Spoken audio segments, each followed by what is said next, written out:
नमस्कार साथियों। देखिए 27 सितंबर को आपकी जो सीईटी की एग्ज़ाम हुई है, जिसमें पहली पारी के आंसर की आपको प्रोवाइड करवाई जा चुकी है और अब अपन सेकंड शिफ्ट में आपका जो पेपर हुआ है, जिसमें 150 क्वेश्चन आपको पूछे गए हैं, उसके आंसर की अपन बात करते हैं। तो देखिए पहला क्वेश्चन आपको पूछा गया था, निम्न में से दुनिया का सबसे बड़ा बसा हुआ नदी द्वीप कौन सा है? तो माजुली इसका राइट आंसर हो जाएगा। फिर अगला प्रश्न है, निम्न में से कौन सी नदी सिंधु नदी प्रणाली का भाग नहीं है? तो चार ऑप्शन आपको दे रखे हैं, इनमें से कोसी नदी है वो सिंधु प्रणाली या फिर सिंधु नदी की सहायक नदियों में नहीं आती है, इसलिए कोसी नदी इसका आंसर हो जाएगा। अगला प्रश्न देखिए, खारे पानी की झील कौन सी नहीं है, यानी कि मीठे पानी की है? तो मीठे पानी की इनमें से पिछोला झील आपको दे रखा है, यानी कि पंचपदरा, डीडवाना और सांबर ये तो खारे पानी की हैं, लेकिन पिछोला झील है ये आपकी खारे पानी की झील नहीं है। अगला प्रश्न देखिए, निम्न में से कंप्यूटर का कौन सा एप्लीकेशन मुख्यतः चिकित्सीय क्षेत्र से संबंधित है? तो चिकित्सा के क्षेत्र से 3D ऑब्जेक्ट को स्पष्ट देखना, ऑप्शन जो सी है ये इसका राइट आंसर होगा।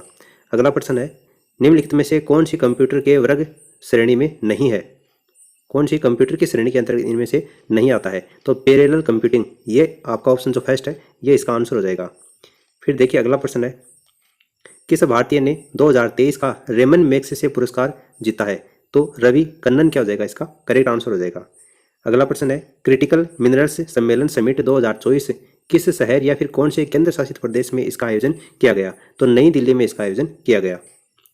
14-15 अगस्त 1947 की मध्य रात्रि को पंडित जवाहरलाल नेहरू के द्वारा दिया गया प्रसिद्ध भाषण क्या है? ये आपका शिफ्ट फर्स्ट में भी ये क्वेश्चन आपको पूछा गया था और इसका राइट आंसर कौन सा हो जाएगा? ट्रस्ट विद डेस्टिनी, यानी ऑप्शन जो सेकंड है ये इसका करेक्ट आंसर होगा। अगला प्रश्न आपको दे रखा है, नीचे दो कथन दिए गए हैं और नीचे दिए गए कोड के आधार पर आपको चयन करके बताना है। देखिए कथन फर्स्ट है, बिजौलिया किसानों की समस्याओं को सुनने के लिए उदयपुर की राज्य सरकार ने अप्रैल 1919 में एक आयोग का गठन मांडलगढ़ हकीम बिंदुलाल भट्टाचार्य की अध्यक्षता में गठित किया था, यानी बिंदुलाल भट्टाचार्य आयोग का गठन किया गया था, ये आपको इसमें दे रखा है। आयोग ने किसानों के हित के लिए अनेक अनुशंसाएं की थी, ये आपको इसमें दिया गया है, यानी कि ये कथन तो आपको इसमें सही दे रखा है।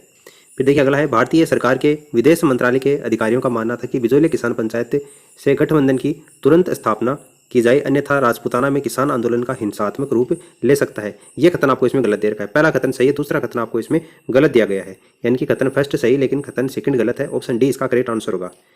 फिर देखिए अगला है, निम्न में से लौह अयस्क का प्रकार नहीं है? कौन सा लौह अयस्क का प्रकार नहीं है? तो लिग्नाइट है वो कोयले का प्रकार है, लौह अयस्क का प्रकार नहीं है, यानी ऑप्शन फर्स्ट इसका आंसर हो जाएगा। अगला है, निम्नलिखित में से कौन सा संयुक्त क्षेत्र उद्योग का एक उदाहरण है? संयुक्त क्षेत्र उद्योग का उदाहरण इनमें से कौन सा है? तो oil India limited, option C. निम्नलिखित में से कौन सा खनिज आधारित उद्योग है? खनिज आधारित उद्योग इनमें से कौन सा है? देखिए पेट्रोकेमिकल उद्योग है, ये खनिज आधारित उद्योग हो जाएगा, ऑप्शन डी। फिर अगला प्रश्न है, 11 अवलोकनों का औसत 50 दे रखा है, यदि पहले 6 अवलोकनों का औसत 40 है और अंतिम 6 अवलोकनों का औसत 55 है, तो छठा अवलोकन कितना होगा? छठा अवलोकन आपको पूछा गया है, तो इसका आंसर आ जाएगा 20। फिर एक कमरा 12 मीटर लंबा, 9 मीटर चौड़ा और 8 मीटर ऊंचा है, इनमें रखे जा सकने वाले बांस के डंडे की अधिकतम लंबाई ज्ञात कीजिए, यानी आपको इसमें विकिरण का मान है वो पूछा है, तो इसका विकिरण 17 मीटर इसका विकिरण का मान आ जाएगा। फिर देखिए एक गोलाकार बाग के चारों ओर वर्तुल पथ की आंतरिक परिधि 660 मीटर है, यदि पथ 14 मीटर चौड़ा तो इसकी बाह्य परिधि की त्रिज्या मीटर में कितनी होगी? तो इसका आंसर आ जाएगा 119 मीटर। एक दुकानदार ने किसी वस्तु को 20% हानि पर 400 रुपये में बेचा और 10% लाभ कमाने के लिए, यानी 110/80 मल्टीप्लाई 400 हो जाएगा, तो उस वस्तु की कीमत कितनी वस्तु की कीमत उसको बेचना चाहिए? तो इसमें 550 क्या इसका करेक्ट आंसर होगा। अगला है, निम्नलिखित समाज सुधारक में से सती प्रथा उन्मूलन, तो 1829 में राजा राममोहन राय के प्रयास से गवर्नर जनरल लॉर्ड विलियम बेटिक ने सती प्रथा पर रोक लगाई थी, तो राजा राममोहन राय इसका आंसर हो जाएगा। अगला है, the Indian war of independence, ये पुस्तक किसकी है? तो वीडी सावरकर की है ये पुस्तक। कौन सा वाक्य इसमें अशुद्ध है? गलत वाक्य कौन सा इनमें से वो आपको पहचानना है। तो घनश्याम की 5 दरियां या एक कंबल बिकेंगे, ये कथन आपको इसके अंतर्गत अशुद्ध दे रखा है, ठीक है, ऑप्शन सी इसका आंसर होगा। फिर सूची फर्स्ट को सूची सेकंड से मिलान करना है और नीचे दिए गए कोड के आधार पर आपको चयन करके बताना है। कलम तोड़ना मुहावरे का अर्थ क्या है? कलम तोड़ना मुहावरे का अर्थ है बढ़िया लिखना, बढ़िया लिखना, यानी कि पहले का तीन देखो आपको 2 ऑप्शन में दे रखा है, ठीक है।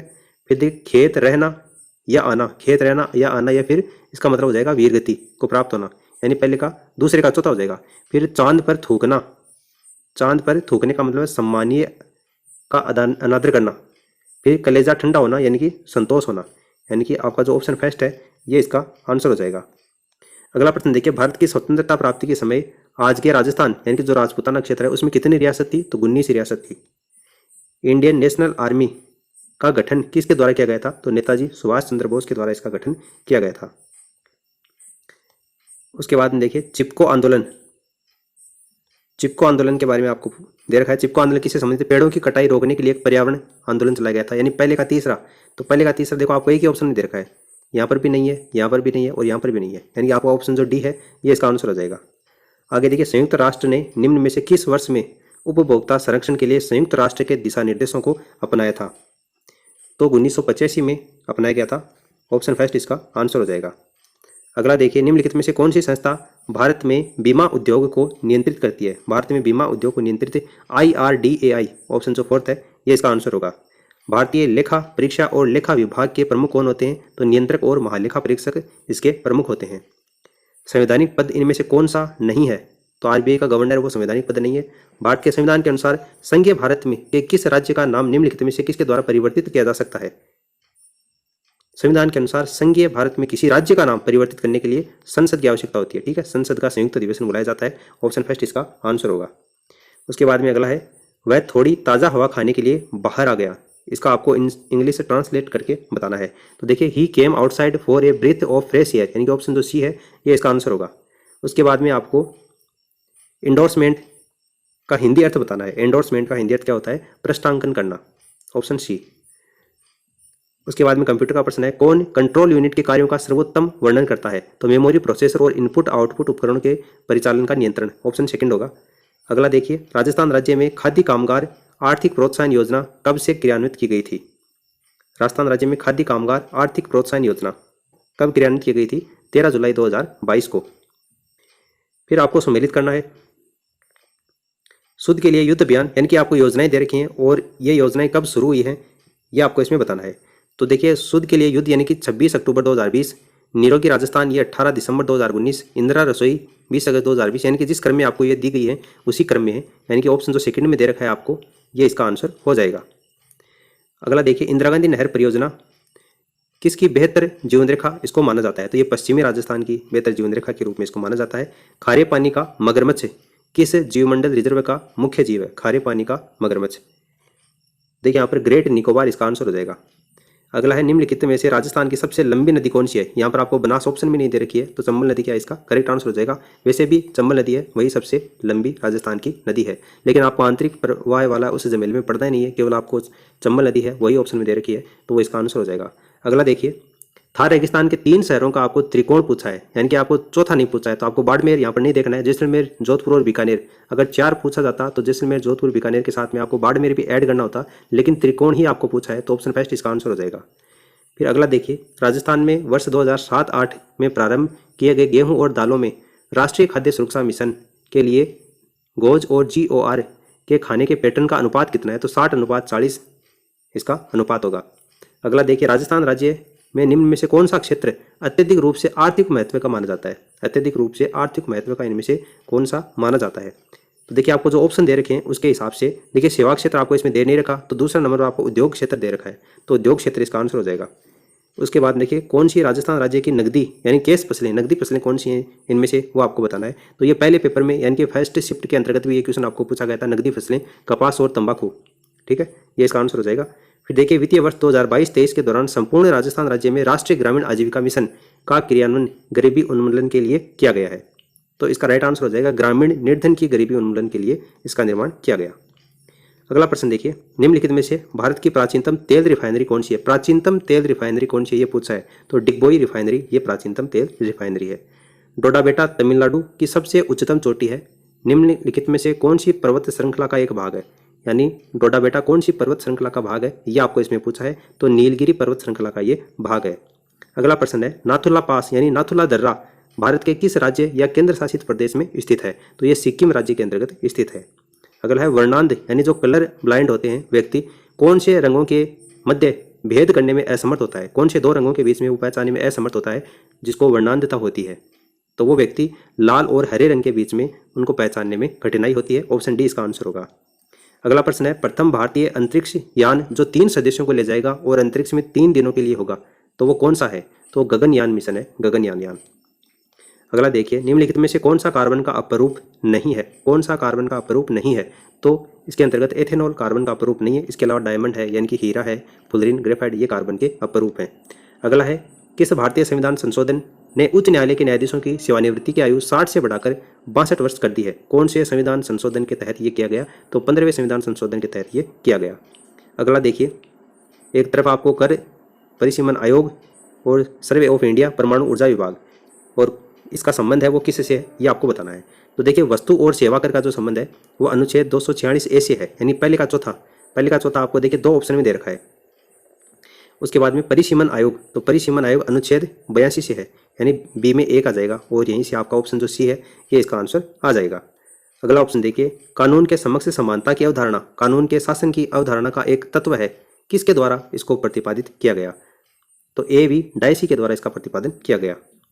अगला प्रश्न है, 11वीं पंचवर्षीय योजना में कितनी वास्तविक वृद्धि दर प्राप्त की गई? 11वीं पंचवर्षीय योजना के अंतर्गत, तो 8% इसका राइट आंसर हो जाएगा। अगला प्रश्न है, वस्तु और सेवा कर परिषद एक संवैधानिक निकाय है जिसकी स्थापना किस अनुच्छेद के अंतर्गत की गई है? तो इसका राइट आंसर हो जाएगा अनुच्छेद 279(1) के तहत। निम्नलिखित में से कौन सा कर भारत सरकार के लिए सर्वाधिक राजस्व का उपार्जन करता है? तो निगमित कॉरपोरेट कर इसका राइट आंसर होगा। अगला है, निम्नलिखित में से कौन सा वस्तु और सेवा कर की परिधि से बाहर है? तो मादक पेय यानी एल्कोहल, इसका आंसर हो जाएगा ऑप्शन 4। और अगला देखिए, निम्नलिखित में से किस किले की सुंदरता से अभिभूत होकर ब्रिटिश इतिहासकार कर्नल जेम्स टोड ने कहा था यदि उन्हें राजस्थान की किसी जागीर की पेशकश की जाए तो वो राजस्थान के भैंसरोडगढ़ किले के अंतर्गत रहना पसंद करेंगे। अगला प्रश्न है, बांसवाड़ा, डूंगरपुर और इसके आसपास का जो पहाड़ी क्षेत्र है वहाँ पर कौन सी भाषा बोली जाती है? तो वागड़ी बोली वहाँ पर बोली जाती है, डूंगरपुर बांसवाड़ा में वागड़ी बोली। अगला है, कालबेलिया नृत्य कला को यूनेस्को ने अमूर्त विरासत सूची में कब शामिल किया है? कालबेलिया नृत्य को कब शामिल किया गया? 2010 में शामिल किया गया।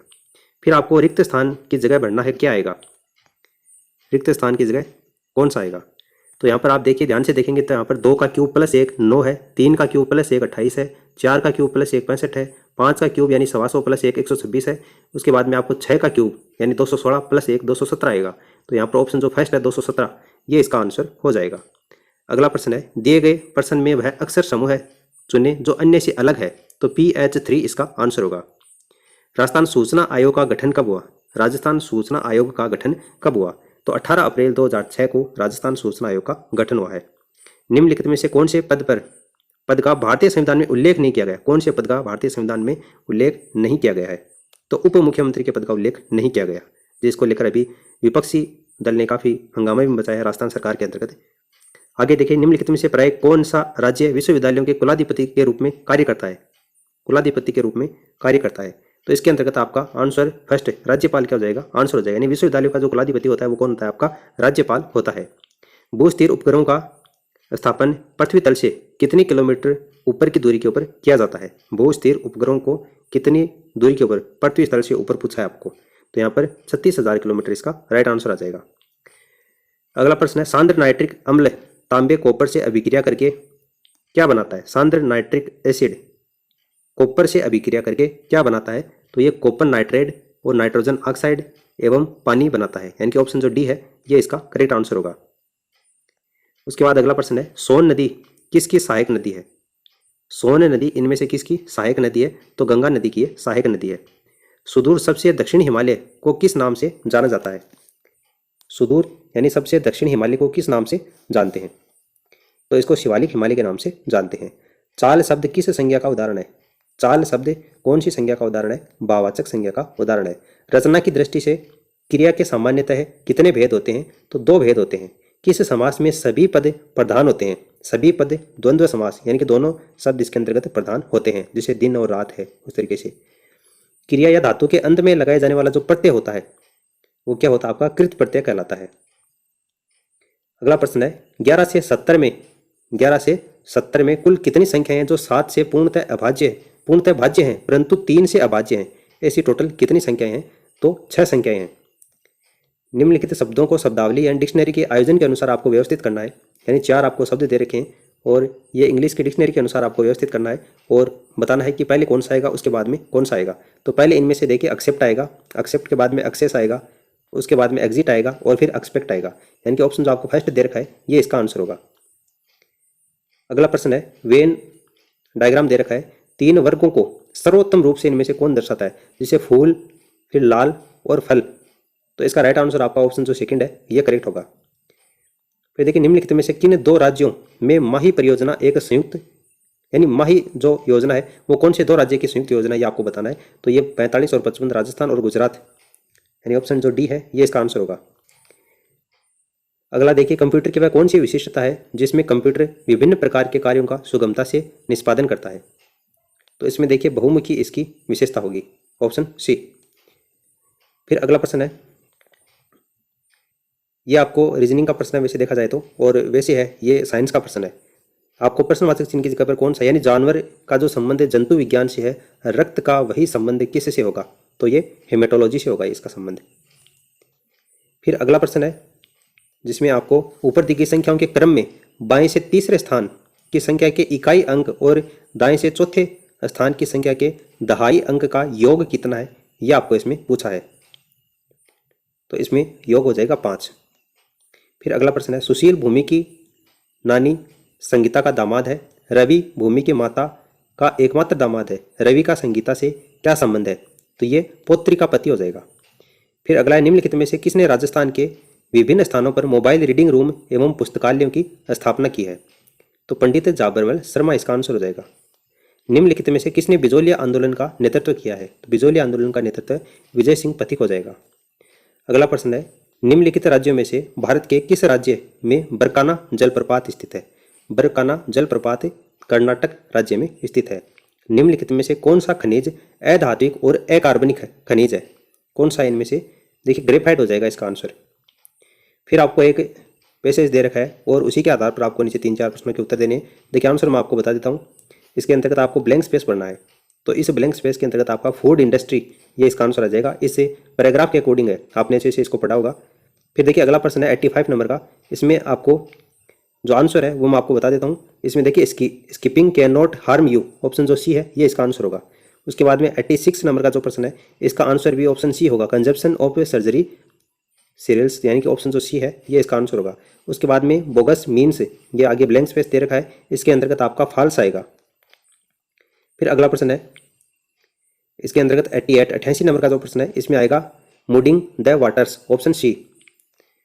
और आगे आपको दिया गया, निम्नलिखित में से कौन सी सुविधा मुख्यतः राजस्थान की ई मित्र प्लस पहल के द्वारा प्रदान की जाती है, तो इसमें जन्म प्रमाण पत्र और अधिवास के लिए आवेदन पत्र यह ई मित्र प्लस के द्वारा प्रदान की जाती है। अगला, निम्नलिखित में से कौन सा इनपुट उपकरण का उपयोग तापमान और आर्द्रता के इनपुट करने के लिए किया जाता है, तो देखिए इनमें से सेंसर का उपयोग किया जाता है। अगला प्रश्न है इसके अंतर्गत आपको 4 ऑप्शन दिए गए, इनमें से पहचाना है कौन सा इसको बिल्कुल स्ट्रॉन्ग तरीके से रिकमेंड करता है, तो इसका जो राइट आंसर हो जाएगा वो इनविजिबल हो जाएगा, इनविजिबल, यानी कि ऑप्शन जो फर्स्ट है ये इसका करेक्ट आंसर होगा। अगला प्रश्न देखिए, आपको विलोम शब्द बताना है। एपैथी, एपैथी जो शब्द है इसका विलोम शब्द क्या होगा, तो इसका विलोम शब्द आपका ऑप्शन जो फर्स्ट आपको दे रखा है फरवर, यही इसका विलोम शब्द हो जाएगा। अगला आपको बताना है मोस्ट अप्रोप्रिएट ऑप्शन जो इस सेंटेंस को कंप्लीट करता है, यानी a formal letter conclude with a, इसके बाद में क्या आएगा ये आपको बताना है, तो विथ ए सिग्नेचर, यानी कि ऑप्शन जो डी है ये इसका आंसर होगा। अगला प्रश्न देखिए, निम्न में से किस नियम के अंतर्गत हिंदी के प्रगामी प्रयोग को प्रभावी ढंग से लागू करने के उद्देश्य पूरे भारत को 3 क्षेत्रों में बांटा गया है, कौन से अधिनियम के तहत बांटा गया है, तो ऑप्शन फर्स्ट इसके अंतर्गत राजभाषा अधिनियम 1976 के अंतर्गत ये बांटा गया है। फिर देखिए कार्यालय ज्ञापन, कार्यालय जो ज्ञापन होता है वो निम्न में से किस शैली के अंतर्गत लिखा जाता है, तो इसके अंतर्गत देखिए थोड़ा सा डाउट है। अब कार्यालय ज्ञापन के अंतर्गत आपको कन्फर्म नहीं दे रखा है कौन किस, तो देखिए इसमें आपका जो प्रथम पुरुष है वो भी आपका आंसर हो सकता है और जो अन्य पुरुष है वो भी हो सकता है, ठीक है। इसमें थोड़ा सा डाउट है, आप हमारे टेलीग्राम चैनल से जुड़ जाइए जिसकी लिंक आपको नीचे कमेंट सेक्शन में दे रखी है, वहाँ पर आपको इसका राइट आंसर बता दिया जाएगा। वैसे आपको अकॉर्डिंग इसका आंसर क्या होगा वो भी आप नीचे कमेंट सेक्शन में कमेंट करके बता सकते हैं। फिर देखिए अगले प्रश्न पर अपन चलते हैं, निम्नलिखित में से कौन सी भाषा संविधान की 8वीं अनुसूची में शामिल नहीं है, तो अंग्रेजी भाषा है वो 8वीं अनुसूची में शामिल नहीं है। किस खिलाड़ी को टेबल टेनिस हेतु मेजर ध्यानचंद खेल रत्न पुरस्कार 2022 प्रदान किया गया है, तो ये शरद कमल अजंता को प्रदान किया गया है। अगला प्रश्न देखिए, कौन सा मौलिक अधिकार नहीं है, तो संपत्ति का अधिकार एक कानूनी अधिकार के अंतर्गत आता है, वर्तमान में ये मौलिक अधिकार से हटा दिया गया है। अगला प्रश्न आपको दे रखा है, ये ब्लैंक स्पेस आपको भरना है। They withheld his result he dash the proof of his age, तो इसके अंतर्गत आपका हैड नॉट फर्निश्ड, यानी ऑप्शन जो सी है ये इसके अंतर्गत भरा जाएगा। उसके बाद में आपको फिर से ब्लैंक स्पेस दे रखा है और इस बार ब्लैंक स्पेस 4 दे रखे हैं, यानी आपको 4 जो आर्टिकल हैं वो इसके अंतर्गत भरने हैं। तो इसमें जो आर्टिकल है सबसे पहले देखिए, there was a knock on the door, I open it and found a small dark man in blue overcoat and, उसके बाद में ए आएगा, ए वुलन कैप, यानी कि ऑप्शन जो सेकंड है ये इसका आंसर होगा। फिर देखिए अगला प्रश्न है, भारत में पंचवर्षीय योजनाओं में से निम्न में से कौन से 3 वर्षों की योजना अवकाश घोषित किया गया। पंचवर्षीय योजनाओं के अंतर्गत 3 वर्ष ऐसे कौन से थे जिनको योजना अवकाश के रूप में रखा गया। तो वो 3 वर्ष थे आपके 1966 से लेकर 69, यानी 1966 से 69 के बीच में। डॉक्टर सविताबेन अम्बेडकर अंतर्जातीय विवाह सहायता योजना निम्नलिखित में से किस वर्ष में प्रारंभ की गई। तो ये योजना आपकी 2006 के अंतर्गत प्रारंभ की गई है। अगला प्रश्न देखिए, राजस्थान हथकरघा नीति, राजस्थान हथकरघा नीति को कब लागू किया गया। 17 सितंबर 2022 को लागू किया गया है। नीति आयोग की स्थापना की गई थी, नीति आयोग की स्थापना कब की गई थी। तो 1 जनवरी 2015 इसका राइट आंसर होगा। अगला प्रश्न देखिए, निम्नलिखित में से यथोचित संयोजन को चुनिए, यानी 4 आपको ऑप्शन दे रखा है, इनमें से उचित संयोजन कॉम्बिनेशन कौन सा है वो आपको बताना है। तो आरआरबी कृषि वित्त, ऑप्शन जो फर्स्ट है ये इसका करेक्ट आंसर हो जाएगा। अगला प्रश्न देखिए, 1991 में औद्योगिक क्षेत्र के विनियमन से पूर्व केवल सार्वजनिक क्षेत्र के लिए कितने उद्योग आरक्षित थे। तो 17 उद्योग इसमें आरक्षित थे। अगला, इनमें से कौन सा शब्द अमीय का पर्यायवाची नहीं है, अमीय का पर्यायवाची इनमें से कौन सा नहीं है। तो परेशानो इसका आंसर हो जाएगा। फिर आपको 2 कथन दे रखे हैं और उसके अनुसार आपको नीचे देकर कोड के आधार पर चयन करके बताना है। विराम चिन्हों का प्रयोग विराम या रुकने के लिए किया जाता है, विराम चिन्हों का प्रयोग तो बिल्कुल सही दे रखा है। विराम चिन्हों के गलत प्रयोग से अर्थ का अनर्थ भी हो जाता है, तो ये भी आपको सही दे रखा है, यानी दोनों कथन ही आपको इसके अंतर्गत सही दे रखे हैं। कौन सी ध्वनियाँ अघोष हैं, अघोष ध्वनियाँ कौन सी हैं वो आपको बताना है।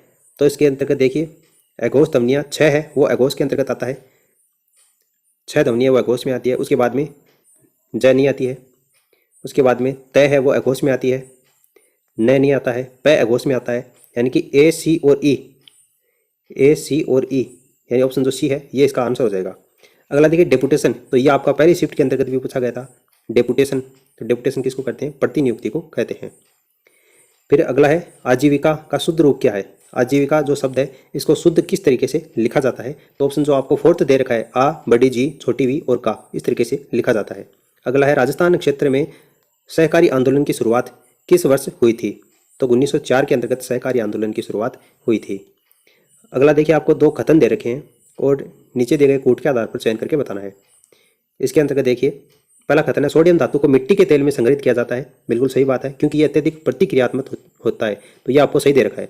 दूसरा है, सोडियम धातु नाइट्रोजन से प्रबलता से क्रिया करता है, यह आपको इसमें गलत दे रखा है, यानी कथन फर्स्ट तो सही है लेकिन कथन जो सेकंड है ये इसके अंतर्गत गलत है। ऑप्शन 4 इसका आंसर हो जाएगा।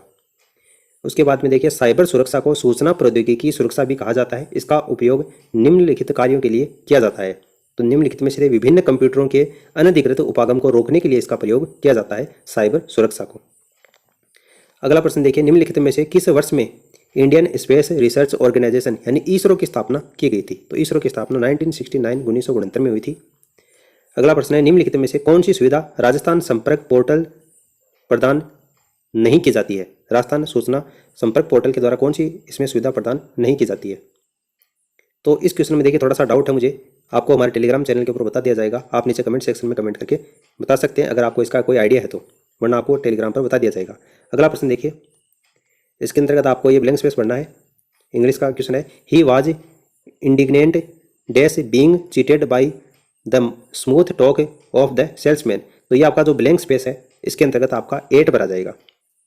फिर अगला प्रश्न है, इसके अंतर्गत आपको ये डायरेक्ट से इनडायरेक्ट स्पीच में चेंज करना है। He said I do not wish to see any of you go away.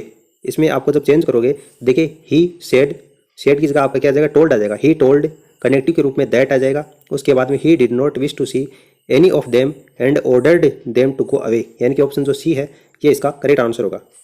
उसके बाद में आपको एक्टिव से पैसिव वॉइस में चेंज करना है। They feed the seals at the zoo twice a day. तो इसको आप जब चेंज करोगे तो देखिए यहाँ पर आपको देखा द सील्स, तो ये ऑब्जेक्ट है, ये सब्जेक्ट बन जाएगा। उसके बाद में देखिए, the seals are fed twice a day at the zoo, यानी कि ऑप्शन जो आपको 4th दे रखा है ये इसका इसमें आंसर होगा। अगर राजस्थान में दांतों के बीच में सोने की कील लगाने की जो कला है इसको चूंप कहा जाता है। ठीक है, चूंप नाम का जो आभूषण है ये पहना जाता है। अगला वाला प्रश्न है, देखिए राजस्थान के किस लोक नृत्य में ढोल, बांकिया और थाली का प्रयोग वाद्य यंत्र के रूप में किया जाता है? तो ये गैर नृत्य के अंतर्गत किया जाता है। नाटाणियों की हवेली कहाँ पर स्थित है? नाटाणियों की हवेली कहाँ पर है? तो ये आपकी राजस्थान की जो पिंक सिटी है, जयपुर जिले में स्थित है।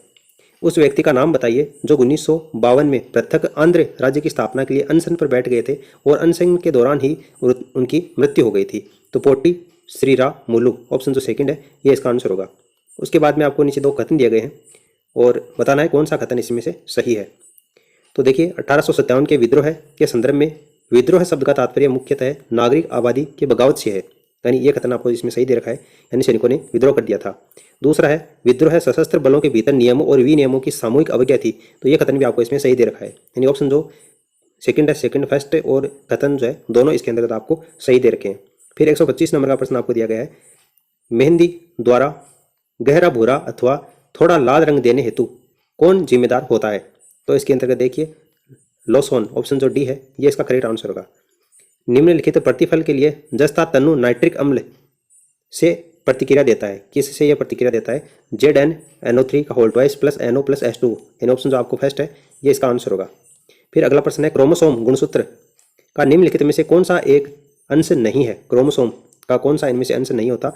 देखिए यहाँ पर आ जाएगा F1 पार्टिकल है, ये इसका अंश नहीं होता है। अगला है, निम्नलिखित में से कौन सा एक खरीफ की फसल नहीं है? खरीफ की नहीं है इसका मतलब वो रबी की है, और इनमें से रबी की आपकी कौन सी दे रखी है? चना जो है वो रबी की फसल है, यानी कि ये खरीफ की फसल नहीं है।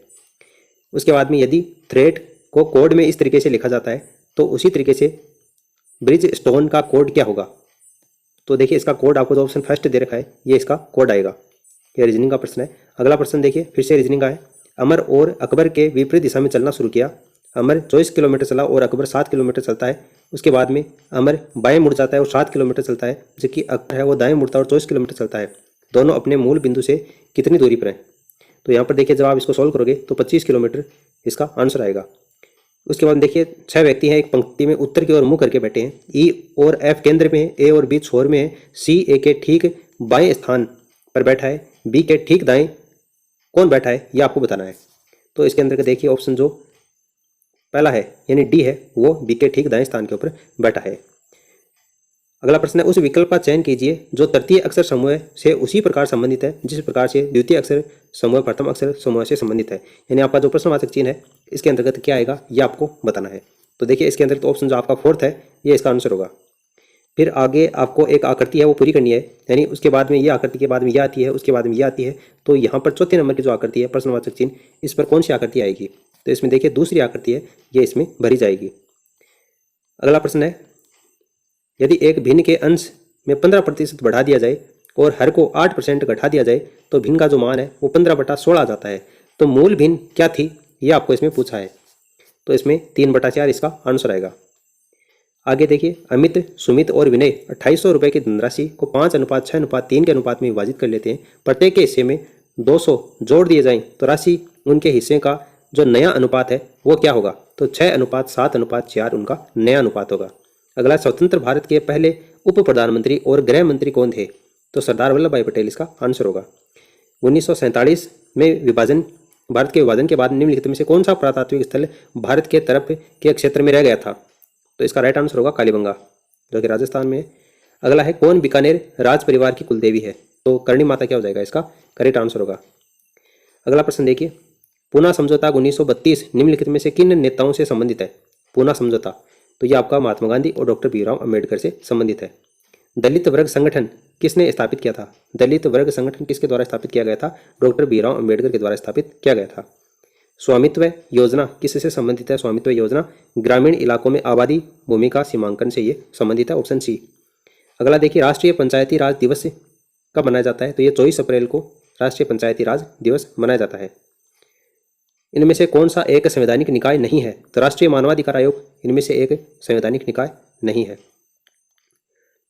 यदि 7.5% वार्षिक ब्याज की दर से 8 वर्षों के लिए एक राशि 7,500 साधारण ब्याज बनता है तो उसी धनराशि के ऊपर 2.5% ब्याज बढ़ा दिया जाए तो 8 वर्षों में साधारण ब्याज कितना होगा ये आपको बताना है। तो इसमें 10,000 रुपये इसका। अगला प्रश्न है, जब एक ही स्वर के ह्रस्व या दीर्घ रूप साथ साथ आए तो दोनों स्वरों के स्थान पर कौन सा स्वर हो जाता है?